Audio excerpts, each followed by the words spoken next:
Over the last few years, inflation has been quite a hot topic, especially as it went up, hopefully started to peak and potentially going down. It's still going to be in the news for quite a while. And personally, a lot of us have felt like we've gone backwards because our salaries haven't really kept up with inflation. And in this video, I want to help you put some numbers to that feeling of going backwards so you can see where you sit. So the website I like to use is paycalculator.com.au. Once you get to it, you click on inflation calculator and then you get to this section here where you can put in your salary. So let's say, for example, you were earning $60,000 a year and that was accurate as of about July 2020. That's usually when most people get their pay rises, is at the start of a new financial year.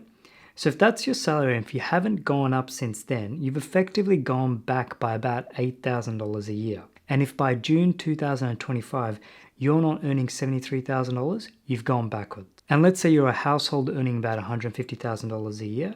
If your salary hasn't gone up by $20,000, you've gone backwards. And if by June 2025, you're not earning $180,000, you're still backwards. You haven't kept up. So I'd encourage you to have a look at that website, get a feel for where you're sitting. Maybe you've kept ahead of inflation. Maybe you've gone through a couple of pay rises or promotions or changed jobs and you've stayed ahead of inflation. Fantastic, good for you.